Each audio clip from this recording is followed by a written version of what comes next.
Hello. Welcome to a special edition of All Hat No Cattle. Today we're going to be looking at a study, an online survey that was taken from students at French-speaking universities in the Canadian province of Quebec. According to this survey, 1 in 3 students has experienced some sort of sexual violence over their university career. This survey included men as well as women. The men's responses added up to about 9% of the total, so they were not given much weight in the reporting on this. Speaking of reporting, the Canadian mainstream media has gone whole hog on this story, not bothering at all to looking at the meaning behind the numbers of the study or the questions that were asked. They quoted a briefing released by the authors of the study, a 5-page mini report. There's hardly any context given in this briefing, and what little there is pretty damning. So let's take a look at some of the reporting and the briefing, and some translations that were picked out of the French version of the study, the only full version that has been released so far. With that said, let's get to it. This is the title page of the brief, Sexual Violence in a University Setting in Quebec, Main Findings and Recommended Actions. As you can see here, there were a number of highly educated people involved in the preparation of this material, and it had the cooperation of 6 francophone universities in Quebec. Here it mentions how the survey was conducted among over 9,000 male and female respondents. Now, here's where the meat of it is. First off, over a third, 36.9% of respondents reported suffering at least one form of sexual victimization, and 24.7% reported experiencing at least one form of sexual violence in a university setting during the past year. 41.7% experienced 2 or even 3 forms of sexual violence. So you'll see the reporting say that there were a large number of multiple instances of violence. Now here's the thing. The violence is never completely defined in this report.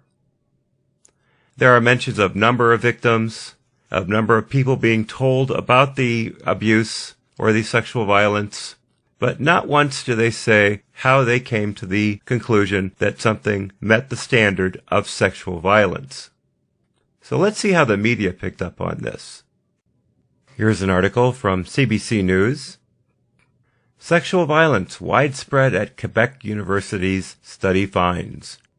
New students, students living with a handicap or illness, international students are most likely to be victimized. And here, Quebec's francophone universities are sites of widespread sexual violence, where many are victimized repeatedly, according to results of an online survey released today.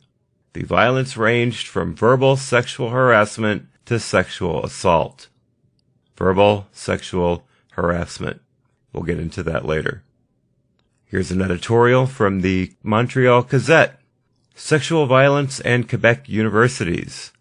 No place in our society is immune from the scourge of sexual violence, but a new study reveals just how prevalent it is at Quebec universities. And here you have a protest sign stating, "It's not a question of luck," according to Google Translator. Perhaps someone in our audience could put in the comments exactly what this colloquialism really means. And here's another from Yahoo News. Sexual violence widespread at Quebec universities, study finds. Quebec's francophone universities, francophone means French-speaking, are sites of widespread sexual violence, where many are victimized repeatedly, according to results of an online survey released today. And again, the phrase, the violence ranged from verbal sexual harassment to sexual assault. Right. Now we come to the Twitter portion of the program. These translations are brought to us by a Twitter user known as BeatConfusion. He is a PhD living in Canada. And as you can see, he says, I have it, referring to the study, open now, and we'll do a live stream of translated findings. So we come down to his first translation.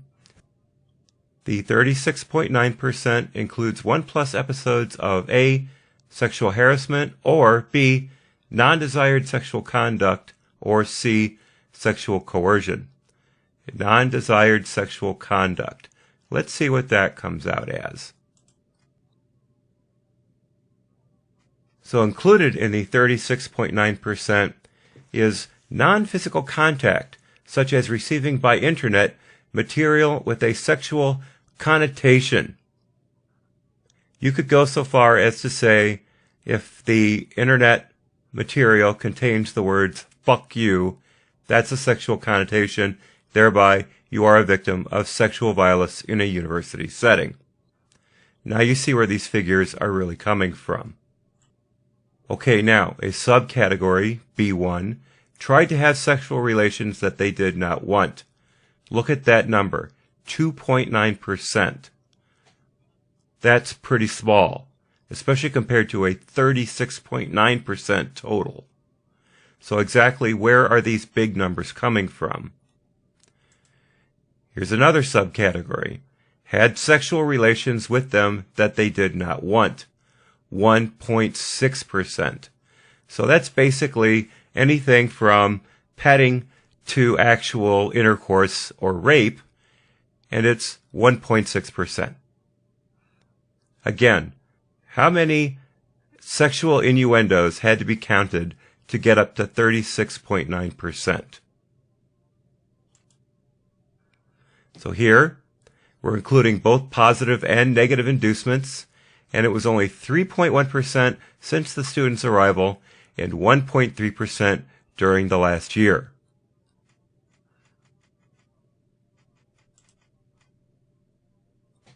And now, sexual harassment includes derogatory remarks about one's appearance.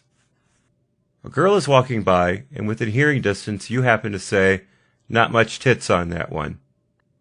That is sexual harassment, and that is sexual violence in a university setting. And here's another one. Even a discussion about sex despite it displeasing you, such as an attempt to discuss your sex life with you. That's included in this study as sexual violence in a university setting.